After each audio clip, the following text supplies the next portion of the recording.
Vamos iniciar agora o último painel dessa edição da Bienal das Rodovias 2024, com o tema Agências Reguladoras do Amanhã. Já se encontram conosco e, para moderar os trabalhos, convido ao palco para receber as demais autoridades o diretor-presidente da ABCR, Marco Aurélio Barcelos. Como painelistas, o diretor-geral da Agência Nacional de Transportes Terrestres, Rafael Vitali.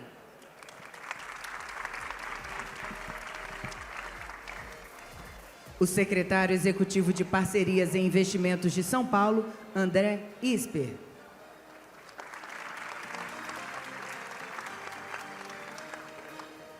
A diretora-presidente da Agência Nacional de Águas e Saneamento Básico, Verônica Sanches.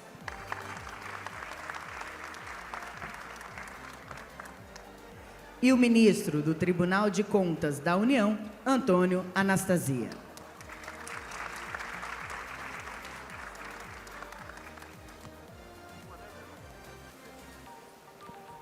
Logo que esteja conosco, o secretário estará aqui ao palco. Com a condução dos trabalhos, Marco Aurélio Barcelos. Bom, muito boa tarde a todos.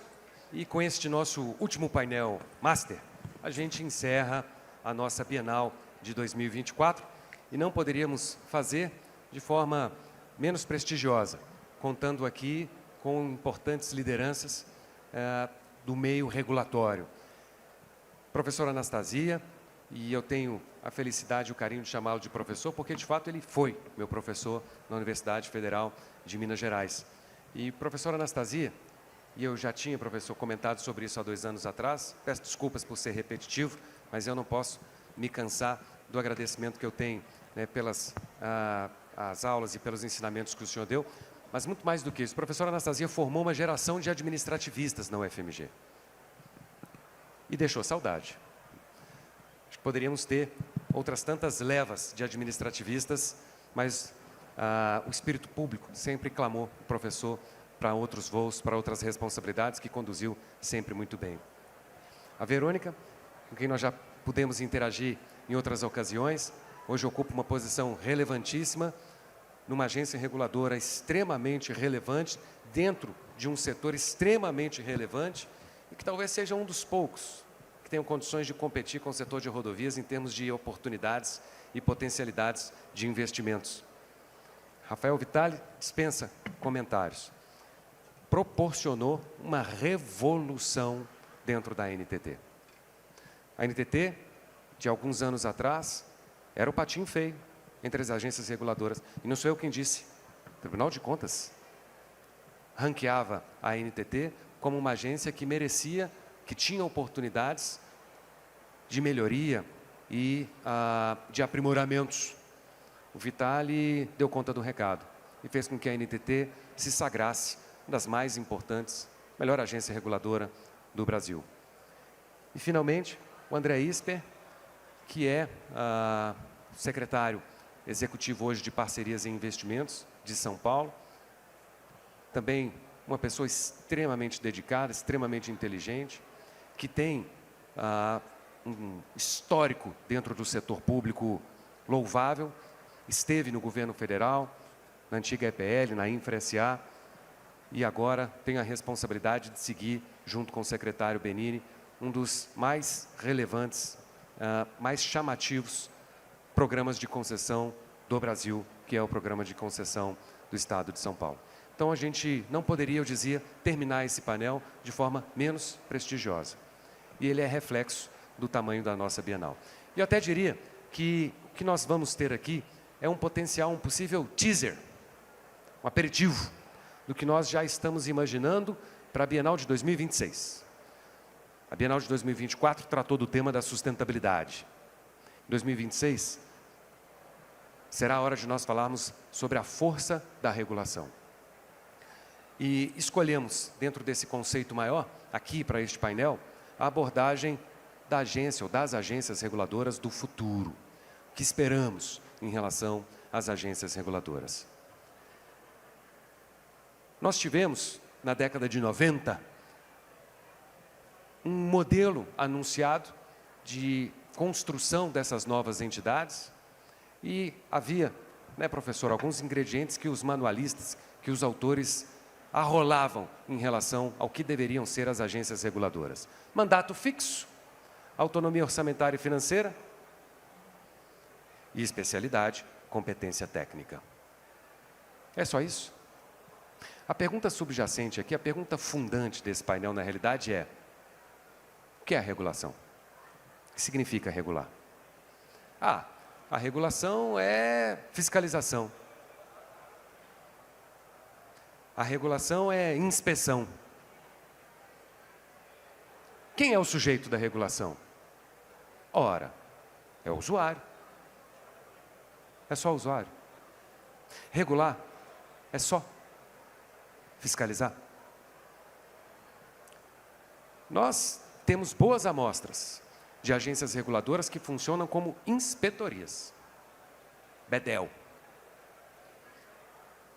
Em alguns casos, há mais preocupação com o tamanho do parafuso que é colocado na defensa metálica do que com o usuário lá na ponta, do que com as mensagens de segurança jurídica. O que é a regulação? Essa é a pergunta que a gente precisa desenvolver. Sem antecipar, que os nossos painelistas certamente abrangerão nas suas falas, talvez seja o momento de nós entendermos o papel das agências reguladoras como viabilizadoras. Ou, para usar uma expressão chique, enablers. Viabilizadoras do quê? De um projeto. Que, diga-se de passagem, podemos denominar esse projeto de concessão, que, diga-se de passagem, na minha avaliação, e essa provocação que eu faço, este deveria ser o objeto da regulação. O projeto, a concessão. Não confundamos a concessão com a concessionária. Não confundamos a concessão com o usuário.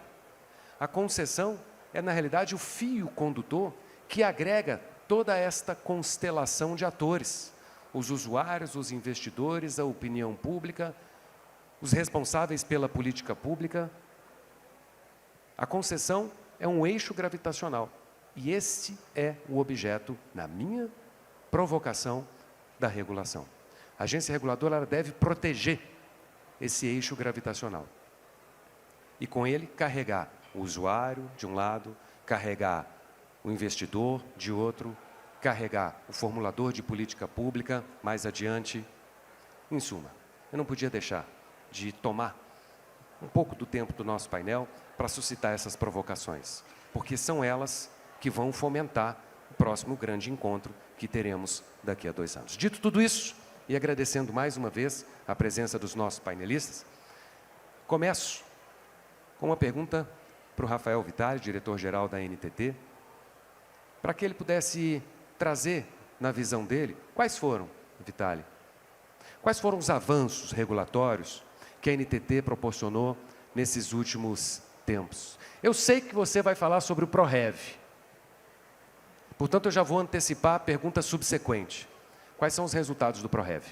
E mais, esse tal de ProRev, ele pode ser expandido para outras agências reguladoras de outros setores ou para outros estados? Vitale, por gentileza. Obrigado, Marco. Obrigado pelas palavras aqui no início. Boa tarde a todos aqui presentes. Boa tarde especial aqui, ministro Anastasia, a Verônica e também ao André, que são companheiros aqui do painel. Bom, o ProRev, né, nosso programa que visa revolucionar a maneira com que a NTT lida com as concessões rodoviárias, as concessões ferroviárias, o transporte de carga e o transporte de passageiros, ele veio como uma diretriz das 3 grandes revoluções que a gente precisava fazer e continuar fazendo para manter o nível de excelência na prestação de serviço para o usuário. A revolução regulatória, a revolução tecnológica, a revolução comportamental. A revolução regulatória, eu acho que é inerente do dia a dia da nossa atividade, que é buscar aprimoramento, melhores práticas, soluções mais resilientes para os contratos, para ficar bem aderente com o tema aqui da Bienal desse ano, a sustentabilidade, né, dos contratos. A gente passou por uma grande curva de aprendizagem no setor de concessões rodoviárias e foi aprendendo com as situações que foram colocadas, e acredito que hoje nós atingimos aí uma maturidade do ponto de vista regulatório, do ponto de vista também institucional, na relação agência reguladora e governo, em especial com o Ministério dos Transportes, numa relação também com o mercado regulado. Acho que hoje o setor, para ficar só nas concessões rodoviárias, é um setor muito mais maduro do que nos anos 90, quando você, Marcos, citou que foram idealizadas as primeiras agências reguladoras, e a gente passa a ser uma figura central da estabilidade e previsibilidade para o setor. Então, tentando responder também uma outra provocação sua, o que é regular? Eu acho que regular é trazer estabilidade e previsibilidade para todos, para o governo, para saber que aquilo que ele desenhou como um projeto vai ser executado dentro do cronograma, os gargalos logísticos vão ser desatados, né, no tempo certo, e se houver alguma instabilidade no caminho, o contrato vai estar preparado para ir adaptando a essa realidade e assim poder sempre responder. Responder a quem? Às necessidades dos usuários, do brasileiro e da brasileira, para não ser um impeditivo ao crescimento econômico, mas sim algo que fomente o crescimento econômico das regiões, né? Não ser algo que traga transtorno para a vida do cidadão, no caso das rodovias, aí, um tempo de viagem mais prolongado, porque há congestionamentos, ou pior ainda, né, com fatalidades envolvidas, acidentes e até óbitos. Então, nós temos que ter uma regulação que traga essa estabilidade a médio e longo prazo. Então, tudo que nós fizemos e aprimoramos ao longo do tempo no pilar revolução regulatória é muito nesse sentido, de trazer mais previsibilidade e estabilidade, com alguns mecanismos que merecem destaque, por exemplo, o compartilhamento de risco desses contratos. Saber o que é o meu risco e o que é o risco do outro traz mais segurança para a tomada de decisão e mais facilidade, mais assertividade e tempestividade para essas tomadas de decisão. Saber que o contrato ele é flexível suficientemente para adaptar o que acontece de novas tecnologias e ser integrado isso para dentro do contrato ao longo do tempo, de maneira fácil e rápida, traz previsibilidade e estabilidade. A criação de novas tecnologias é algo inerente aí da vida hoje em dia, né? E nós temos que estar pronto para que essas novas tecnologias possam ser incorporadas. Então, o pilar regulatório traz muito disso. O pilar tecnológico, a revolução tecnológica, ela complementa essa ação de fiscalização, que muitas vezes é confundida, o que é regulação, o que é fiscalização. E eu prefiro dizer que nós precisamos fazer um monitoramento contínuo dessa situação, para que a gente possa atuar o mais tempestivamente possível. Então, por isso, ter um setor, né, um ambiente amplamente monitorado, vai permitir com que a gente seja proativo. É isso que nós estamos terminando de concluir dentro da NTT com o nosso CNSO, o Centro Nacional de Supervisão Operacional, conectado a todos os CCOs, a gente consegue, juntos com a concessionária, criar soluções que beneficiam a sociedade. E mais do que isso, que esse seria o segundo passo, que nós estamos preparando agora a NTT para isso, é utilizar a inteligência artificial. Porque com o uso da inteligência artificial, nós vamos antever o problema. Passaremos de proativo a preditivo. Então, acho que isso é extremamente importante de ser considerado para o futuro. A vida é cada vez mais corrida, a vida de todos, né? Não só o cidadão comum, mas o próprio empresário precisa de ter respostas rápidas, e eu acho que essa situação da tecnologia vem para ajudar. E vai multiplicar os braços do servidor da agência, né? Ele vai facilitar o trabalho do servidor da agência, baseado em dados que geram informações, nós vamos ter tomadas de decisões mais completas e mais corretas. E, por fim, a revolução comportamental, que eu sempre digo que é a mais importante, foi a que transformou, de fato, a NTT e vai ecoando em todos os relacionamentos de parceria que nós temos, né? E aí, frases como procurar meios de dizer sim, ao invés de apenas dizer não. Uma outra que eu gosto muito de falar, o pessoal sempre brinca, mas é gerar situações de ciúme e inveja dentro da agência, entre os concessionários, para que cada um aprimore cada vez mais de querer ser o melhor. A NTT quer ser a melhor agência reguladora do país. Isso faz com que depois a Ana, aqui da Verônica, queira ser a melhor ainda. E eu acho que aí são situações como essa. Às vezes a frase não pega muito bem, né? Mas é mais ou menos isso que a gente gosta de fazer. Outra que a gente sempre usa muito, que vai muito na linha da revolução comportamental, é o sucesso da concessão é o sucesso da agência. Por isso é uma parceria público-privada. Nós temos que enfrentar os problemas juntos, porque temos consciência de que estamos prestando um serviço público para a sociedade. Então, isso tudo junto foi ecoando. Temos o Tribunal de Contas da União hoje, que é um grande parceiro da NTT. Nós fazemos reuniões quase que semanais junto com a área técnica do TCU, não sendo mais apenas auditados 5 anos posteriormente, mas participando das soluções. Eu acho que isso também está trazendo muita vantajosidade aí, e acelerando as tomadas de decisões dentro da NTT. E é isso, acho que, consolidando, o meu auditor uma vez perguntou, já institucionalizou o ProRev? Eu falei, brincando, o ProRev é um estado de espírito, não tem como institucionalizar, é algo que você precisa incorporar e vivenciar ele. Então, acho que obviamente é facilmente utilizado em qualquer outra instituição, qualquer outra agência reguladora. Nada mais foi do que um mecanismo de motivação interna da NTT, da gente deixar de ser patinho feio, como foi dito, ter orgulho de trabalhar na NTT. Hoje, às sextas-feiras, lá é o dia de vestir a camisa da fiscalização, todo mundo na NTT veste a camisa da fiscalização, sente orgulho de fazer parte da NTT, todas as soluções de problema e resultados positivos que a gente tem é sempre comemorado amplamente. Nós estamos em vias agora de voltar lá em Nova York para competir em 4 finais do prêmio P3 Awards, que premia as melhores concessões e parcerias público-privadas da América. Nós já ganhamos isso uma vez em 2022 com o projeto da Dutra. E não é uma vitória apenas da NTT. Quando a gente ganha esses prêmios, é uma vitória de todos, da administração pública de uma forma geral, das concessionárias, do setor regulado como um todo, e principalmente do brasileiro, que vai se beneficiando de todas essas entregas. Então, acho que as mensagens chaves que eu deixo é essa: o ProRev é facilmente de ser utilizado em qualquer outra instituição, e o que é regular é a busca da estabilidade e da previsibilidade a todo momento. Muito obrigado, Vitalio. E certa vez, a primeira vez em que eu vi o Vitalio apresentar o ProRev, ele se lembra disso, já contei em outras ocasiões, mas eu perguntei, poxa, Vitalio, você contratou qual consultoria para te ajudar a fazer o ProRev? E ele falou, não, a gente fez em casa. Então, mérito da Agência Nacional de Transportes Terrestres, de toda a diretoria, de toda a equipe. De fato, um dos efeitos que a gente sente, e o Vitalio foi muito feliz agora, quando mencionou que o ProRev é um estado de espírito. Um dos efeitos que a gente sente quando vai na NTT é o brilho do servidor público da agência. É o brilho no olho, é a vontade de trabalhar. Parabéns, Vitalio, pelas conquistas que você fez.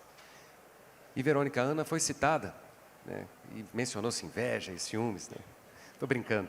Verônica, Ana foi citada e, sem dúvida alguma, em virtude, inclusive, das mudanças que a gente tem testemunhado hoje em relação ao novo marco do saneamento, a todas as medidas de modernização da forma como o saneamento vem sendo ampliado no Brasil, a Ana tem ganhado um papel de destaque.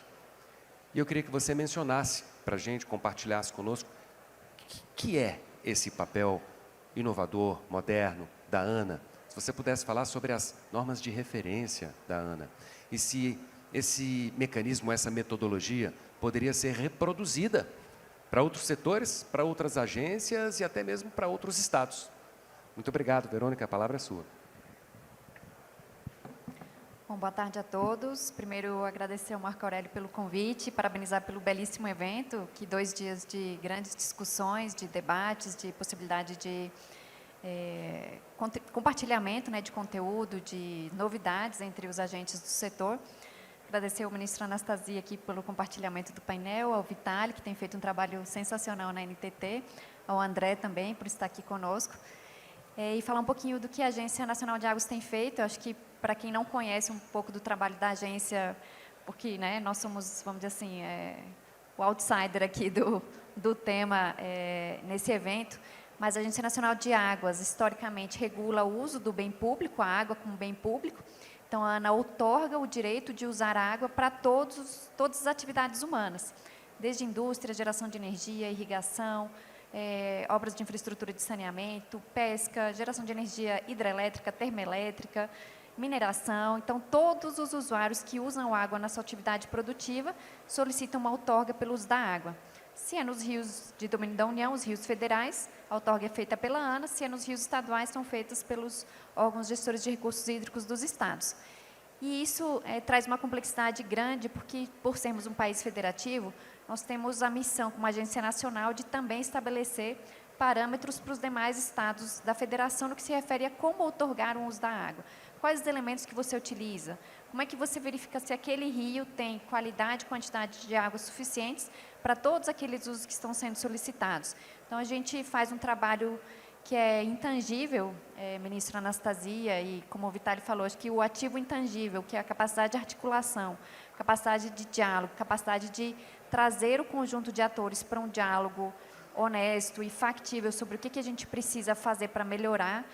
O nosso trabalho é o nosso desafio diário. Nós lidamos diariamente com os 27 estados da federação, com os comitês de bacia hidrográfica, que participam todos os usuários para dizer qual é a prioridade daquela bacia hidrográfica para aquele uso. Então, um dado para trazer para vocês, que eu acho que poucas pessoas desse setor conhecem, hoje no Brasil, apesar de sermos o país com maior abundância de recursos hídricos superficiais, ou seja, águas superficiais, nós somos detentores de 12% da água do planeta, temos no Brasil conflito pelo uso da água, e não é apenas no Nordeste. No Nordeste, todo mundo tem a visão, né, mental de que no Nordeste a gente tem escassez hídrica e que a gente tem conflitos pelo uso da água muito latentes. O maior conflito pelo uso da água hoje no Brasil é aqui, perto de Brasília, em Cristalina, onde a gente tem um volume de irrigantes muito grande, é um polo de crescimento de agricultura irrigada gigante, de produção de commodities, e temos geração de energia no mesmo rio, que compete, a outorga de geração de energia com uma vazão para o rio, compete com o aumento da produção agrícola. Então, a gente tem que modular ali por metro cúbico quanto de água que vai para a geração de energia, quanto de água que vai para a irrigação, qual produz mais valor agregado para a sociedade. É a geração de energia, é a produção de alimentos, para quem vem esse benefício. Então, a gente faz esse trabalho também. E quando a gente olha para o país como um todo, a gente tem os diversos biomas que afetam todas as atividades humanas, e a ANA também é responsável por regular os recursos hídricos nos reservatórios das grandes hidrelétricas. Então, esse ano, especificamente, né, temos um ano onde a gente vê uma seca expressiva, a região norte toda está com a seca histórica mais grave da história. A última era do ano passado, 2023, e ela se repete em 2024, então temos 2 anos hidrológicos muito ruins, que geram o quê? Escassez hídrica para navegação, então uma dificuldade logística para abastecimento de alimentos em Porto Velho, em Rio Branco, no Acre, no Amazonas. Então, isso implica em quê? Em que a gente acione todas as demais agências ANP para garantir o suprimento de combustíveis para a geração de energia em Porto Velho e em Manaus. A NTT, para que eventualmente atue nas rodovias, porque às vezes a gente vai ter que levar óleo diesel, gasolina, enfim, combustíveis pelo modal rodoviário e não hidroviário.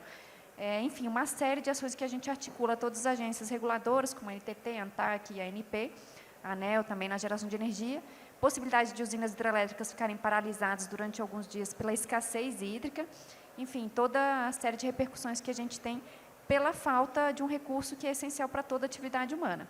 E, em especial, né, atendendo um pouquinho aqui ao pedido do Marco Aurélio, desde 2020, ou seja, 4 anos atrás, a agência recebeu atribuições pela legislação que foi modificada em 2020, de fazer a última etapa do recurso hídrico. Então, historicamente, a ANA regulou o uso do bem público, ou seja, nós cuidamos dos rios, monitoramos em mais de 20 mil pontos no país a vazão, ou seja, o nível e o volume de água que passa em todos os rios do Brasil, por 20 mil pontos, espalhados de norte a sul.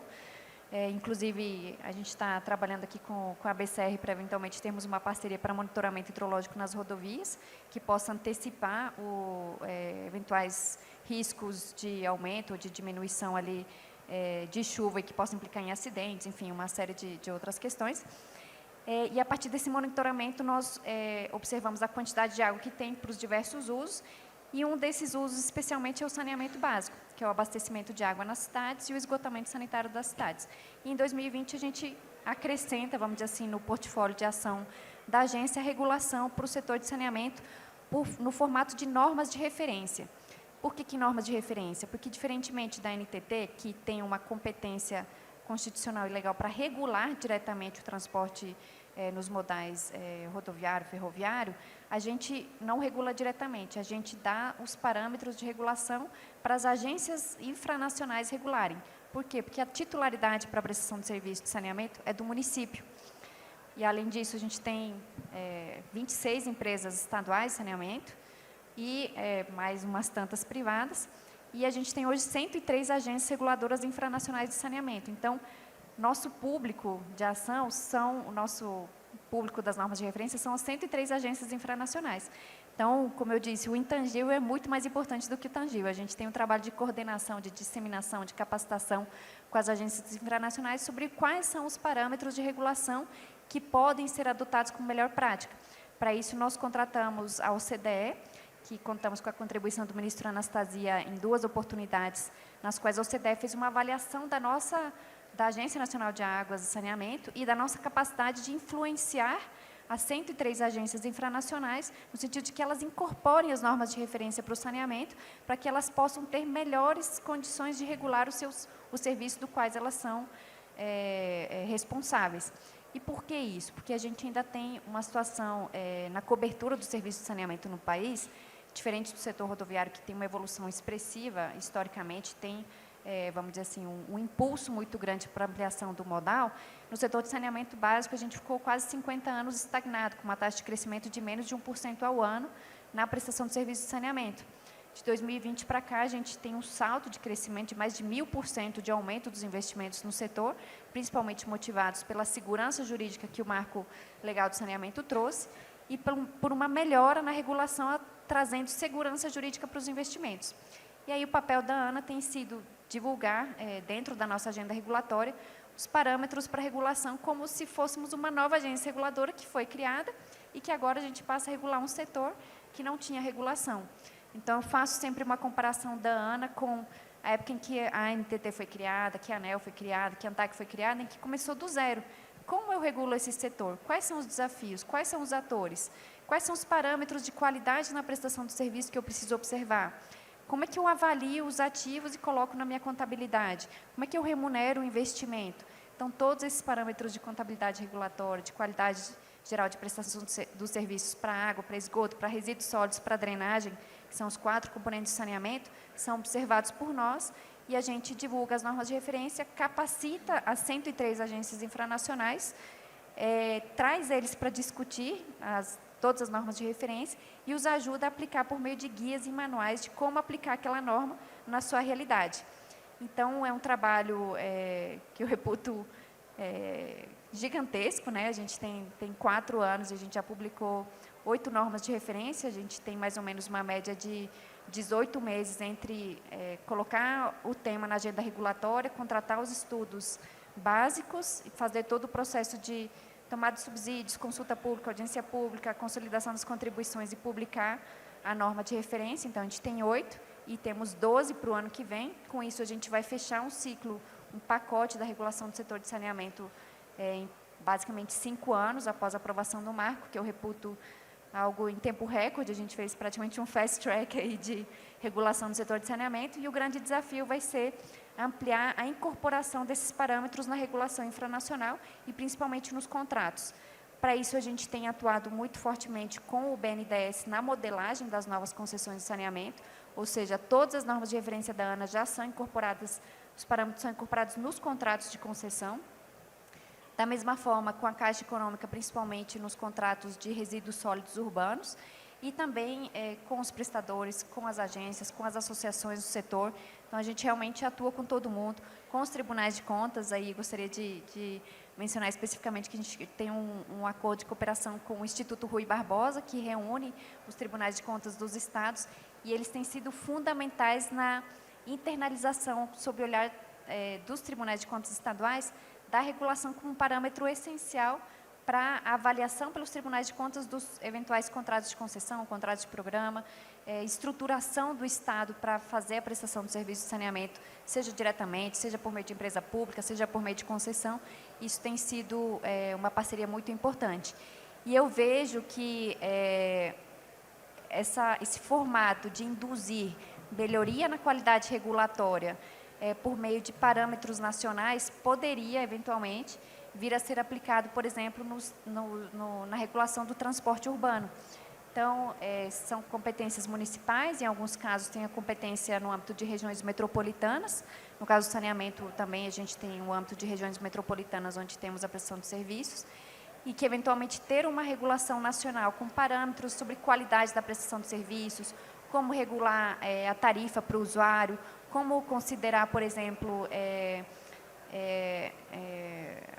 a isenção de tarifa para estudantes ou para idosos, como é que você contabiliza isso, como é que você faz um subsídio cruzado entre o usuário que paga e aquele que tem isenção ou pela idade ou por se tratar de um estudante, como é que eventualmente você faz um subsídio cruzado, como a gente faz um saneamento com a tarifa social, como o setor elétrico faz com a tarifa social de energia elétrica, com a tarifa verde para os irrigantes. Então, como é que você faz a modelagem econômica dessa prestação de serviços e, eventualmente, também na iluminação pública, que também é uma competência municipal.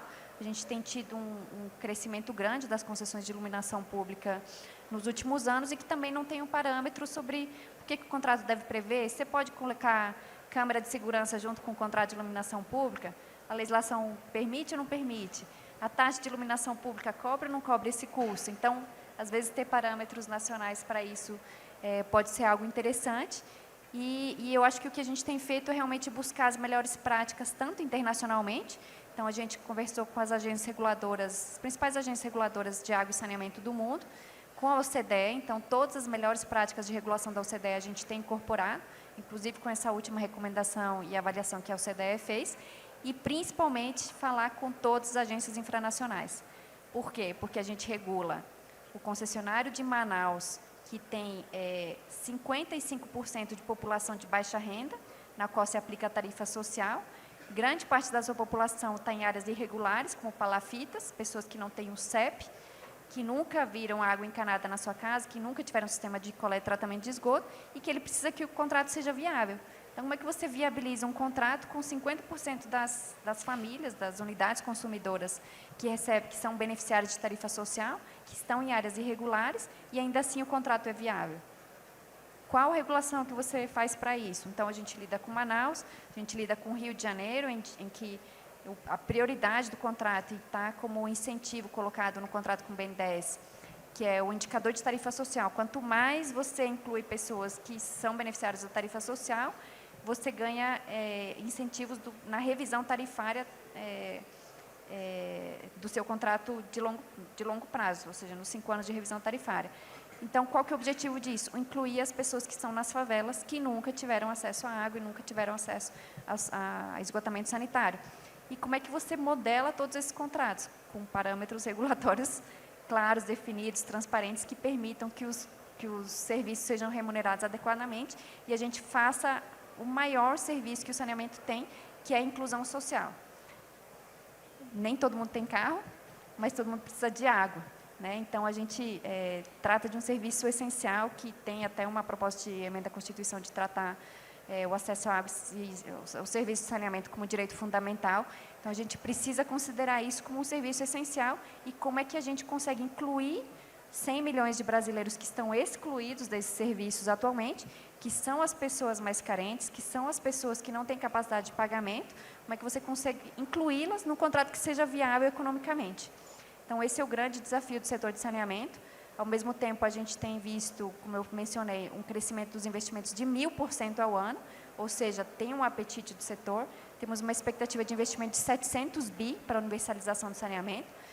E tem tido apetite de empresas nacionais e internacionais, Eu acho que todos acompanharam recentemente o processo de privatização da Sabesp, em que o Estado arrecadou algo em torno de 14 bi para antecipar a universalização de 2033 para 2029.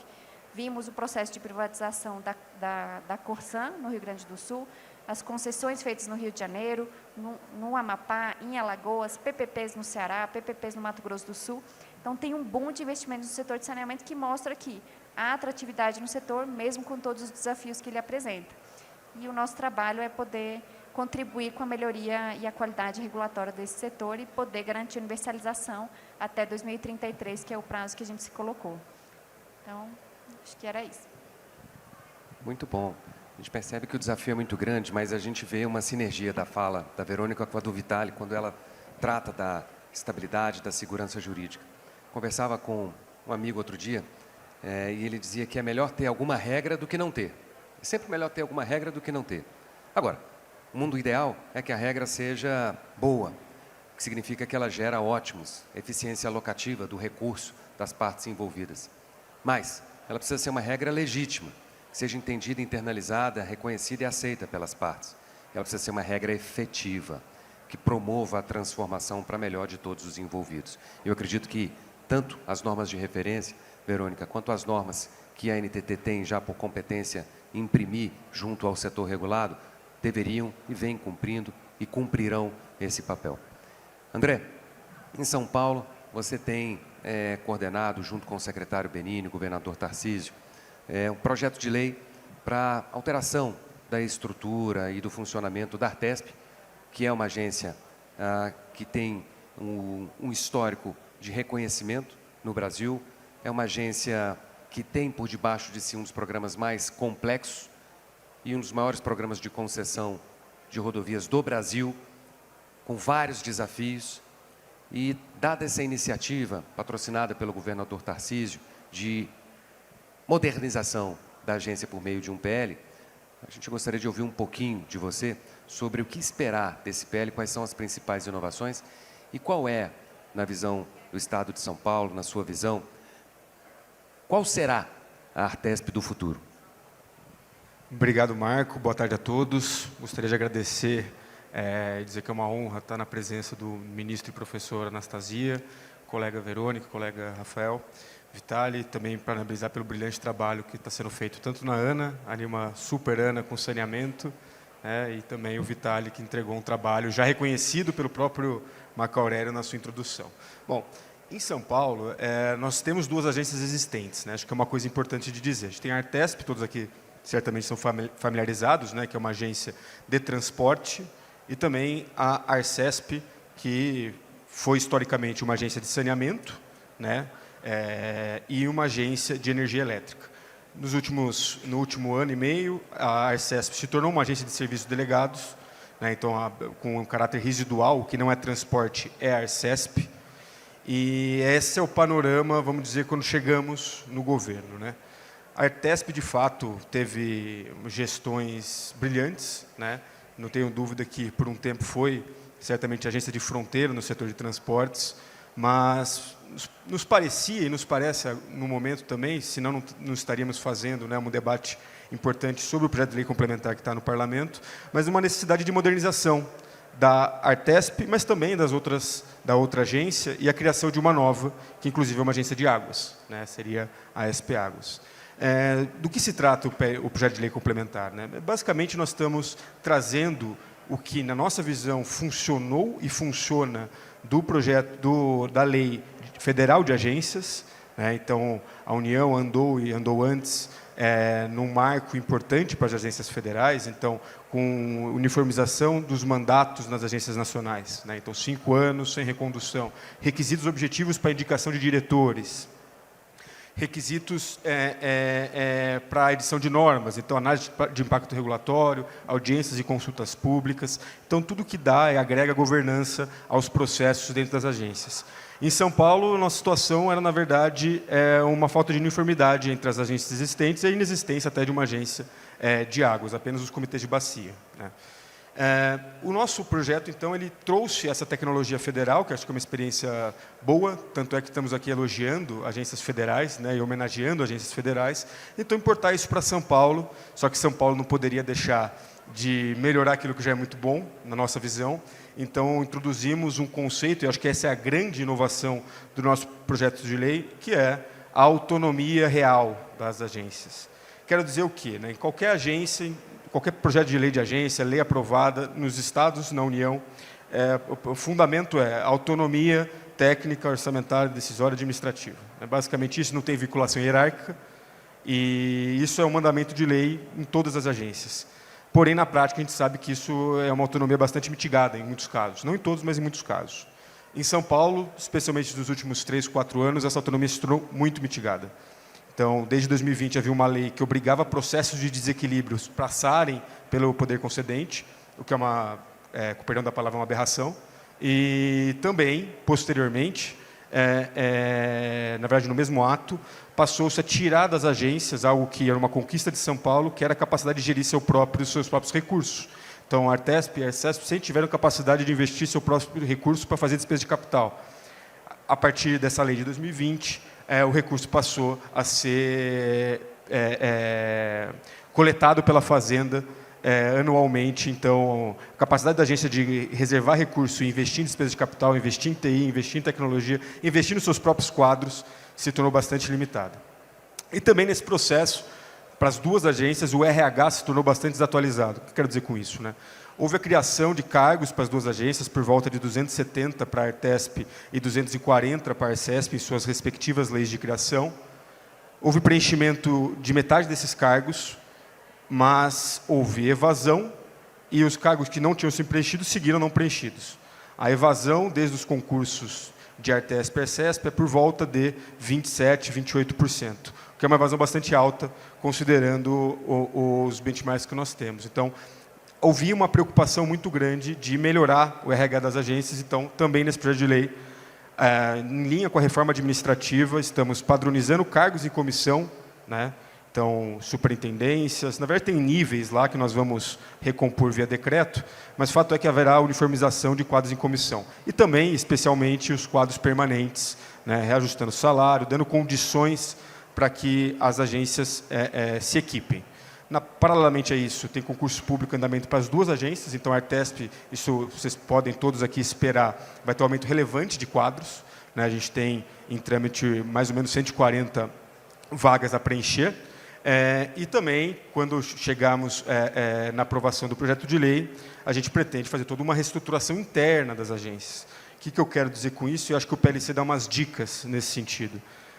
Também por inspiração do modelo federal, que acho que funciona bem, a ideia é trazer para a Artesp, trazer para a Arcesp e para a vindoura SP Águas, que é uma transformação do DAE, em uma agência que funciona a partir de um conselho, né? Quem conhece a Artesp sabe, quem conhece a Arcesp sabe, que as agências funcionam com diretorias setoriais. Então, basicamente, há pastas dentro das agências e as competências são exercidas conforme a vontade de cada diretor e decisões colegiadas são instruídas por cada diretor. Isso gera um problema, o que pode ser muito bom se o diretor for muito bom, isso pode gerar um problemaço se o diretor não atender às expectativas da sociedade, vamos chamar assim. Então, os processos podem parar, os processos podem gerar paralisia decisória ou decisões efetivamente ruins dentro do contexto da agência. Quando você traz requisitos para indicação de diretor e faz a diretoria atuar de maneira colegiada, você mitiga riscos, né, internos das agências e traz mais governança para todo o processo, né? Então, a decisão colegiada, né, e as competências setoriais vão para as superintendências. Então, o que esperar da Artesp, né, e também da Arcesp no mesmo sentido, e também da SP Águas? Um conselho diretor forte, que vai decidir de maneira colegiada, superintendências setoriais, né, então, no caso da Artesp, com mandato de infraestrutura e transportes amplo, rodovia, ferrovia, né, trilhos e metrô, ônibus, hidrovias e aeroportos. 5 áreas setoriais. 3 áreas, na nossa visão, que poderiam atender de maneira matricial a todas essas outras.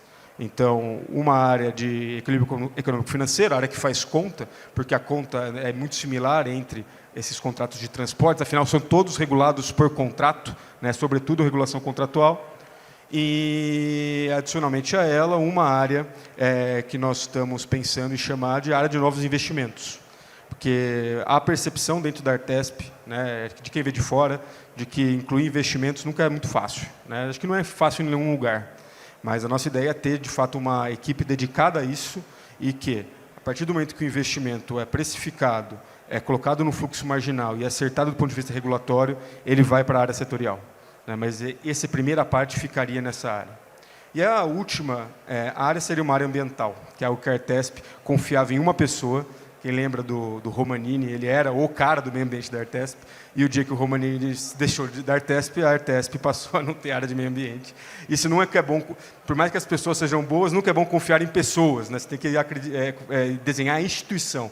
E esse é o caminho que a Artesp e as demais agências vão tomar, né? O regulatório, né, quero dizer, está evidentemente em todas as áreas, porque tudo é regulação, mas haverá uma área de gestão contratual centralizada no Conselho Diretor.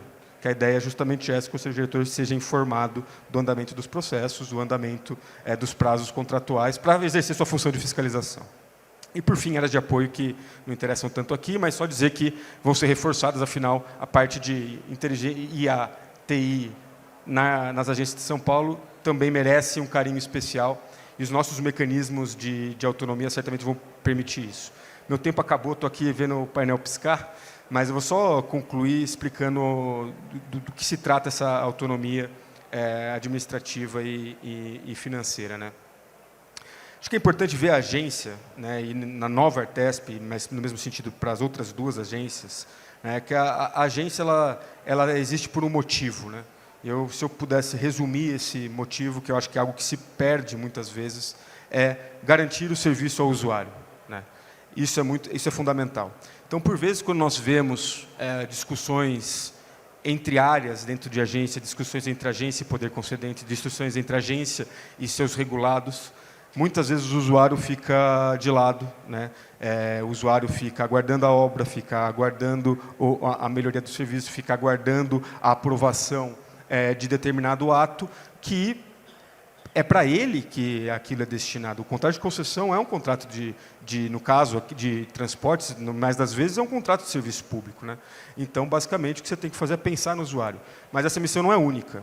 Também há a relação com o mercado e os seus regulados. No caso de transportes, no caso de serviços públicos, essa relação ela é contratual, por concessão, permissão ou autorização, e é fazer cumprir esses contratos, tanto do ponto de vista do governo. Então, o governo contratou. Quem é governo? Poder concedente. A agência não é a administração direta, ela não é a contratante, pelo menos historicamente falando, e é isso que está no nosso projeto de lei. A agência ela faz o enforcement do contrato para as duas partes, e essa é a ideia. E, por fim, eu diria que tem uma relação de vinculação à política pública do governo, né, que também é uma terceira missão da agência, porque a agência não faz propriamente política pública, mas ela é um braço que a implementa, né, especialmente por concessão, permissão e autorização, quando ela existe. Acabou meu tempo, vou encerrar por aqui. Muito obrigado.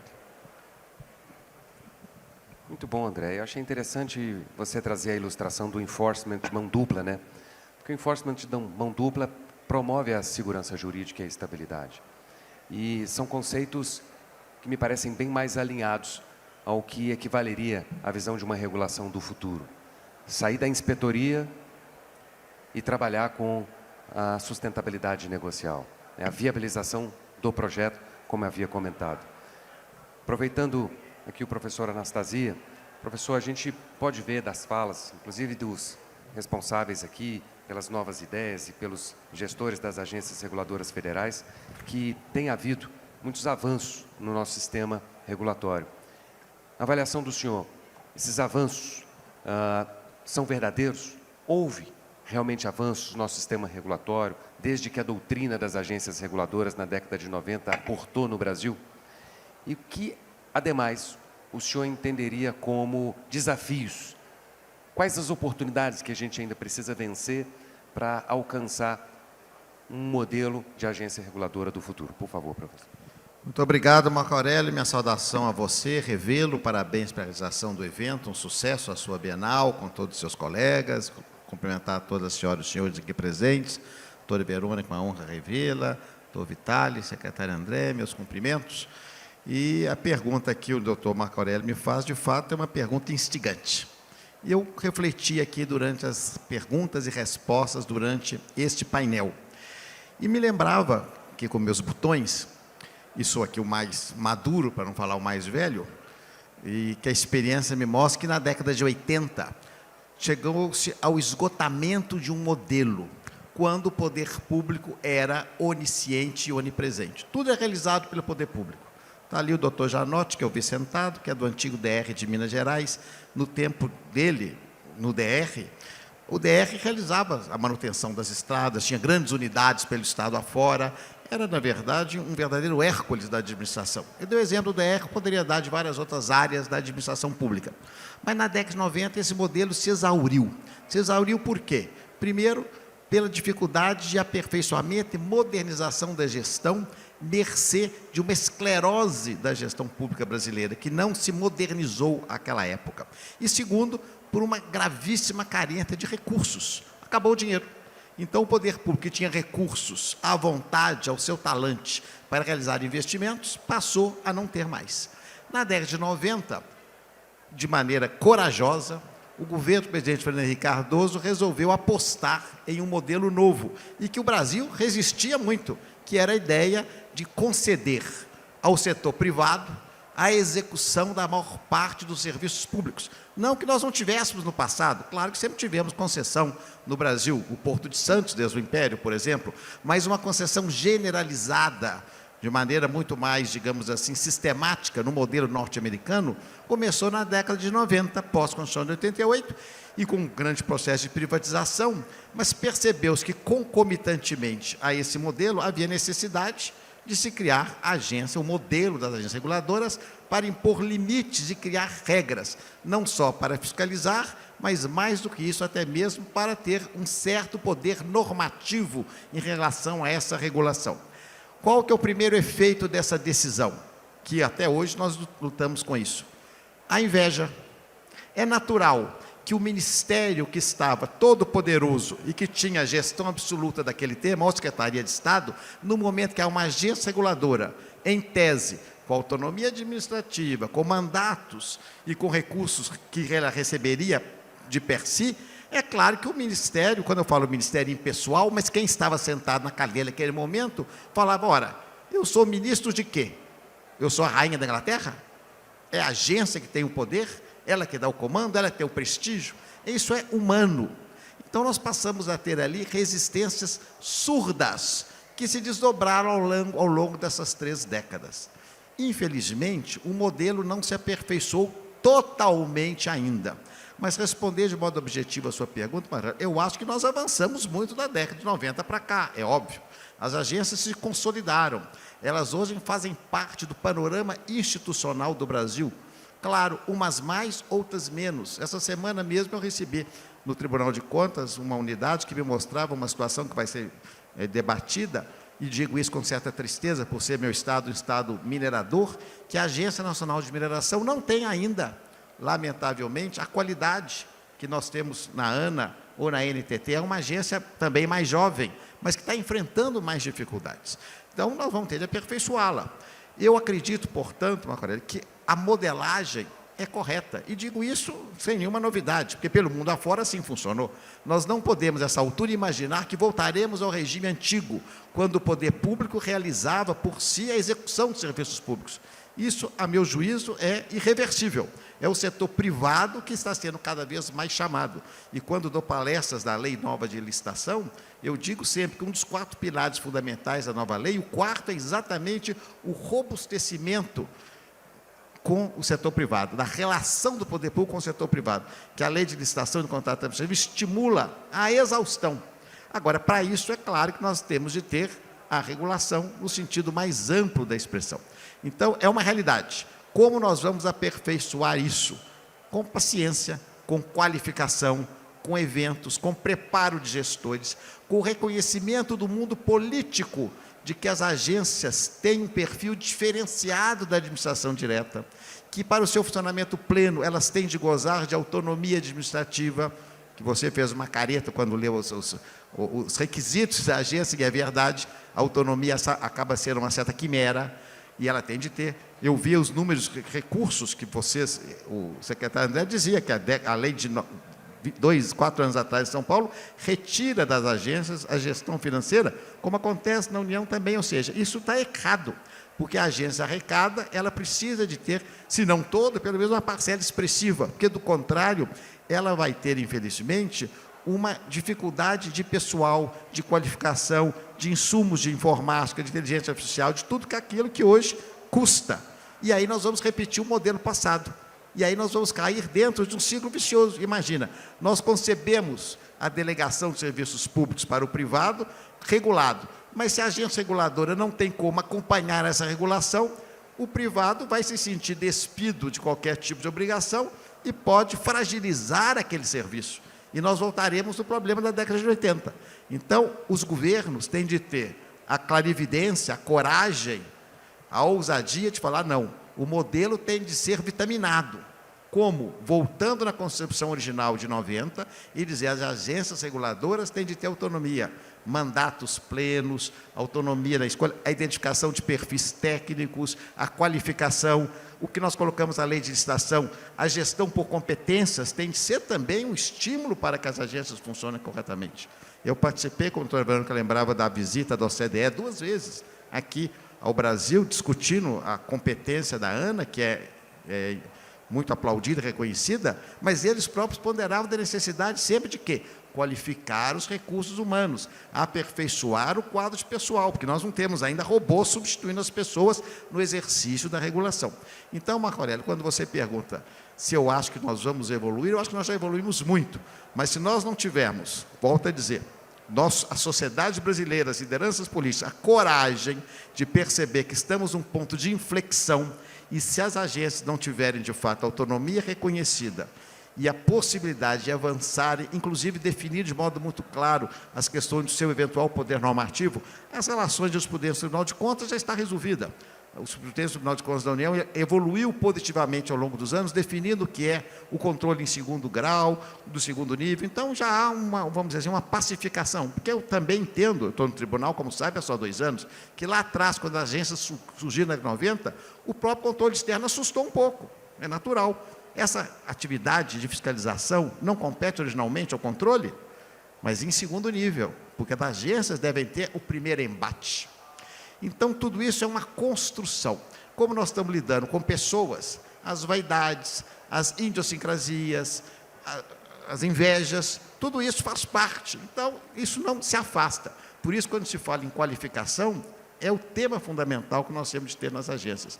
E eu acho que falta ainda, talvez, a percepção do grande mundo político, que envolve não só executivo, congresso, judiciário, controle, a sociedade como um todo, lideranças empresariais, que as agências têm de ser, de fato, blindadas num sentido positivo da expressão, porque também não podemos pensar em corporativismo negativo das agências considerarem uma entidade à parte do mundo e estarem no Monte Olimpo governando alheias ao dia a dia da administração. Claro que não é isso, mas elas têm de ter uma competência de tal modo e de reconhecimento por parte da sociedade, que ainda não tem, vamos aqui ser muito francos, muitas agências ainda não têm o reconhecimento do seu papel pela sociedade na defesa do usuário, que aqui foi dito corretamente, que é o destinatário final do serviço público, de modo a ter a sua legitimidade fortalecida. Então, para evitar, concluindo, porque o meu já apareceu o 0 ali, eu estou com medo de aparecer o que apareceu para o secretário André, tempo esgotado, dá até medo no expositor. Voltar no ciclo vicioso que tínhamos na década de 80, nós temos de evitar isso com muita cautela. Como? Permitindo que haja esse reconhecimento da autonomia e qualificando esses gestores e sensibilizando. Sensibilizando como? Assim, nós realizando eventos, as lideranças vão aos seus parlamentares, vão aos seus governantes, vão cada vez mais dizer o que é importante fazê-lo, inclusive utilizando dados da OCDE, direito comparado, instituições estrangeiras que já são consolidadas e que realizam um bom trabalho.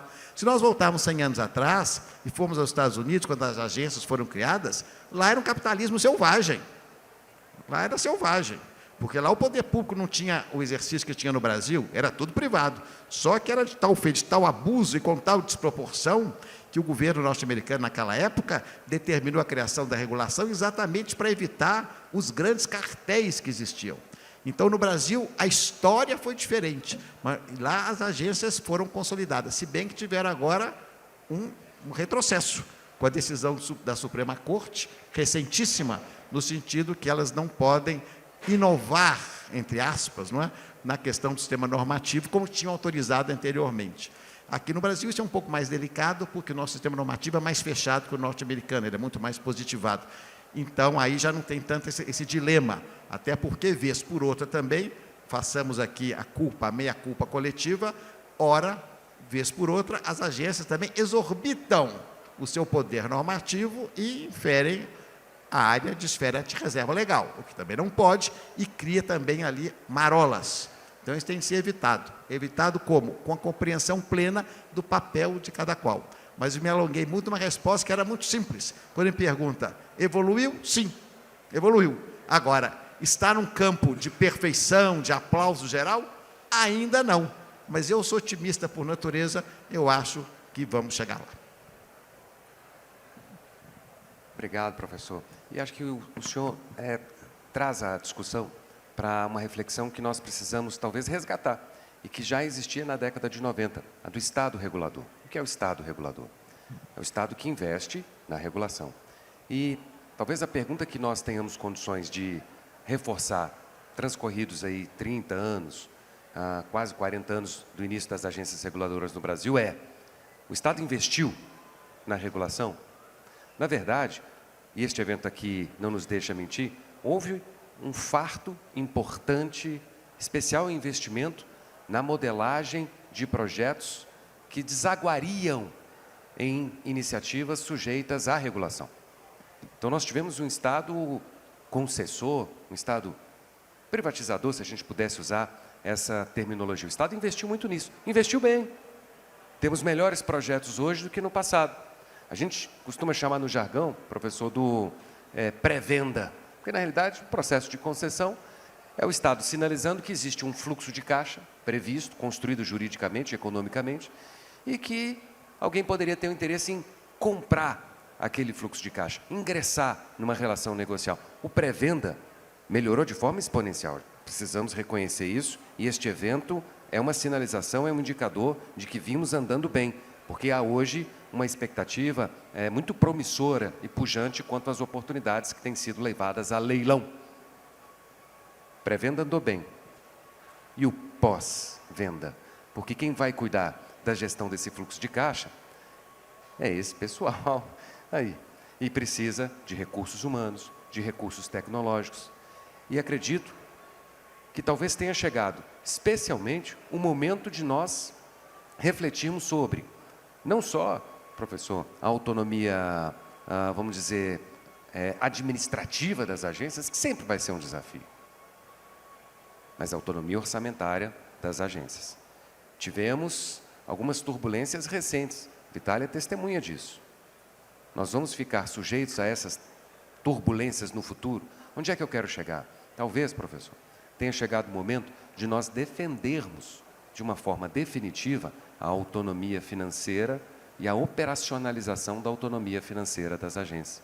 Existem hoje taxas que são utilizadas para dar conta do custeio das estruturas reguladoras no Brasil. Para onde está indo esse recurso? Mas existe o princípio da unidade orçamentária. Será que, em prol do desenvolvimento econômico, não está na hora de nós sopesarmos esse princípio? Será que já não há massa crítica que nos estimule a refletir sobre o investimento no pós-venda? Essa, professor, talvez seja a provocação que eu extraio da fala sempre percussiente que o senhor nos trouxe.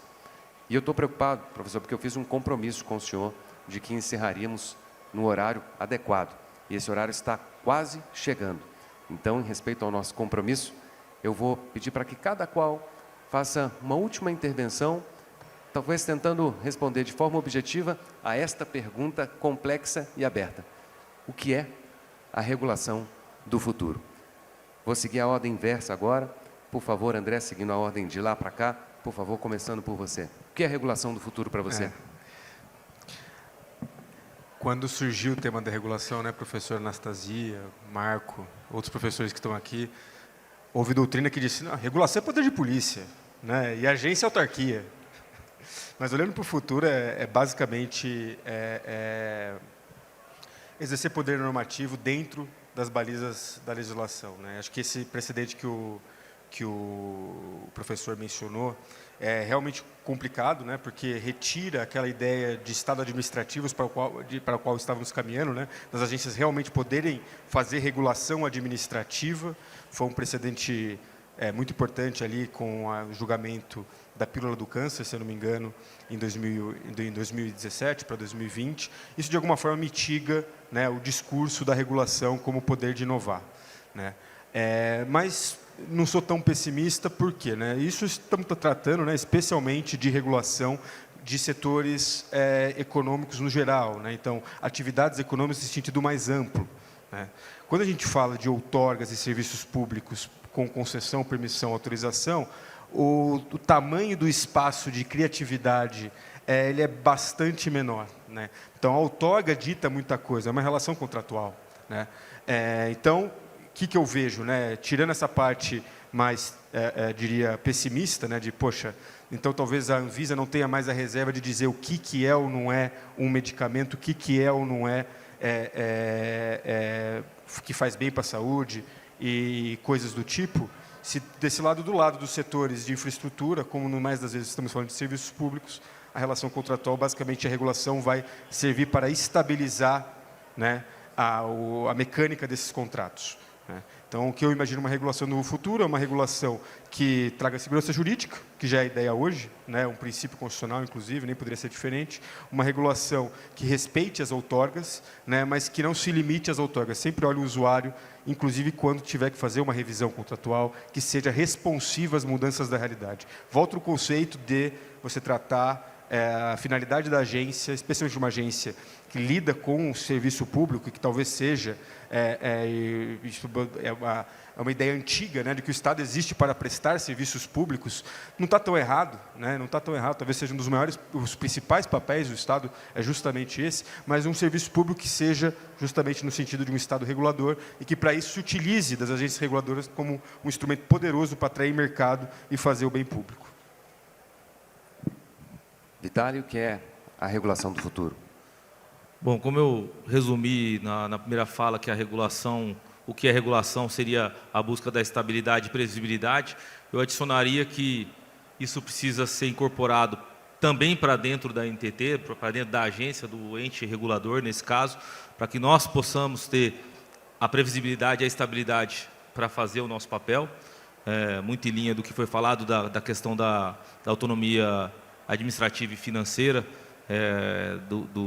da fala do ministro Anastasia, mas também adicionaria esse novo capítulo da regulação responsiva, que poderia ser consolidada como uma busca contínua do aprimoramento, né? Então, acho que a agência reguladora, a regulação, tem que ser o catalisador, né? Aquele que fomenta a melhoria da prestação do serviço continuamente. E junto com isso, a gente consolida a questão do consensualismo, que acho que é algo que também veio, e se você fizer uma reflexão rápida, tudo que a gente faz na agência reguladora é em torno de um consensualismo, né? Não era algo meio enrustido assim, ou não compreendido, mas toda a negociação que a gente tem com o agente privado, com o parlamentar, com os governos, é sempre em busca de um consenso daquilo que é melhor, que pode ser feito. E eu acho que agora esse novo capítulo da administração pública vem também para dar uma diretriz a mais, para ampliar as possibilidades de soluções na busca do aprimoramento contínuo. Verônica, o que é a regulação do futuro? Então, acho que do ponto de vista da gestão de águas e do saneamento básico, acho que a gente precisa olhar 3 dimensões. A clareza de propósito, então, uma regulação que diga claramente qual é o objetivo a ser perseguido, e no caso da gestão de águas e de saneamento básico, é acesso universal a esses serviços, saneamento básico, e a disponibilidade hídrica para todos os usos, basicamente para todas as atividades humanas. Como é que a gente lida com isso? ao mesmo tempo, transparência, no sentido de trazer segurança jurídica quando você tem propósitos claros, regras claras e contratos e normas de referência ou padrões de regulação que tragam de forma muito objetiva o que se pretende, com quais mecanismos e aonde você quer chegar, você traz transparência para todos os atores envolvidos. E uma possibilidade de ter, como é que eu vou dizer, flexibilidade para lidar com eventos extremos, com as mudanças climáticas e com condições que você não consegue prever. E isso no setor de água e de saneamento básico é muito latente. A gente tem que ser flexível, rígido no sentido de ter parâmetros claros definidos de segurança e estabilidade, porém flexibilidade para lidar com situações extremas. Hoje, a gente tem, de forma muito clara, estudos da agência mostram isso, uma tendência a aumento de 40% da demanda por água nos próximos anos, até 2050, e uma redução da disponibilidade hídrica no Brasil da ordem de 32%, no mesmo período. Como é que a gente faz isso com uma tendência ainda de crescimento da população, de aumento pela demanda de água, diminuição da disponibilidade hídrica, mudanças climáticas com perspectivas aí de cenários variados de aumento da temperatura global que reduz a quantidade de água porque a água evapora? Então, como é que a gente lida com isso? A gente tem que ter regras, porém flexibilidade para poder lidar com isso. Então, nosso desafio, e aí falando, água é um insumo essencial para todos nós, então compartilho com vocês essa preocupação, porque Rio Grande do Sul está aí, alagou o aeroporto, destruiu estradas, destruiu pontes, destruiu sistemas de saneamento básico, e como é que a gente lida com isso do ponto de vista da regulação, dos contratos, como é que a gente permite um reequilíbrio contratual numa situação de calamidade decorrente de uma enchente, que não acontecia desde 1941, que foi a maior cheia da história registrada no Rio Grande do Sul, de 5,35 metros. Então, a gente tem que ter flexibilidade para saber lidar com isso também. E, por último, só para não dizer que a gente coopera, mas a gente também compete saudavelmente, a agência esse ano recebeu 3 selos ouro numa avaliação do MIDIC de qualidade regulatória. E a NTT recebeu 2 selos ouro e 1 prata, se eu não me engano. E aí, quando eu mandei para os diretores das agências, aí o Vitali foi o primeiro a responder. Eu falei para a minha equipe, gente, pode correr aí, porque ano que vem a NTT vai concorrer com a gente nos 3 selos ouro. Então, eu acho que é uma competição muito saudável, em que a gente se esforça muito para fazer melhor o nosso trabalho e a gente aprende sempre com os colegas de todas as agências nesse processo de qualidade regulatória. Já está funcionando, está vendo? Professor Anastasia. Bem, primeiro quero corroborar com aquilo que foi dito pelos meus colegas, todos eles responderam com muito brilho qual é a ideia da regulação do futuro, e aproveitando uma palavra dita aqui com muita adequação pela doutora Verônica, eu acho que a regulação no futuro é aquela que vai garantir plenamente a segurança jurídica. Eu, como sabem, sou um fanático de segurança jurídica, acredito, inclusive, que ela é o mal maior que nós temos hoje no Brasil, que inviabiliza o ambiente de desenvolvimento e crescimento. No momento que a segurança jurídica for robusta e plena, a regulação também o será, porque a segurança jurídica envolve tudo, envolve a autonomia orçamentária e financeira da agência, a qualidade dos seus trabalhos, o reconhecimento da sociedade naquela atividade, a segurança do contrato do usuário, e nós não vamos ver o poder público rompendo contratos de modo até físico, como já observamos no Brasil, de maneira completamente ilegal. Então, acho que a segurança jurídica é a chave fundamental para o sucesso no futuro das agências reguladoras. E quero acrescer a isso outro tema que também é muito importante para a legitimidade delas no futuro. É um controle social maior, uma participação cidadã mais ativa nas agências, que isso vai dar uma proteção da sociedade em prol das agências, porque eles vão reconhecer na agência o quê? Um trabalho meritório, que protege a sociedade, e isso é muito relevante. Vocês vejam como nas últimas décadas, o Ministério Público, que antes da Constituição de 88 era pouco conhecido, passou a galvanizar a simpatia da opinião pública, muitas vezes, exatamente por esse trabalho. Então, a legitimidade institucional decorre muito da participação cidadã e do controle social. Acho que esse é o ingrediente que tem de ser cada vez mais vitaminado. E, prestigiando essa Bienal, acredito, ao final, meu caro doutor Marco Aurélio, que agradeço as gentis palavras que me formulou, o orgulho dos professores ver os alunos com esse destaque, é que a Bienal de daqui a 2 anos vai ajudar muito a definir a agência reguladora do futuro, já que esse é o tema que Vossa Senhoria acaba de dizer há poucos instantes, que será o leitmotiv desse evento de 2026, o perfil da regulação nos próximos anos. Parabéns.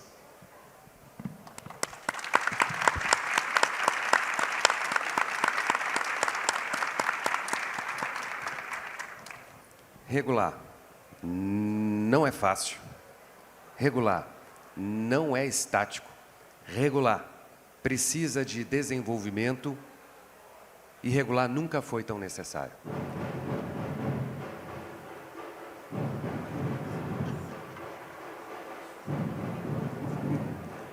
Acho que alguém está fazendo alguma festa ali, né? Mas bem,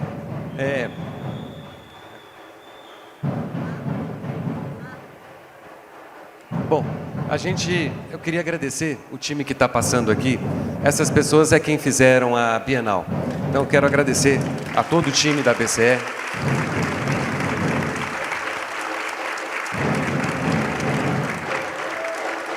Agradecer os nossos painelistas e dizer para a festa para entrar logo. Muito obrigado pela presença, obrigado pela Bienal.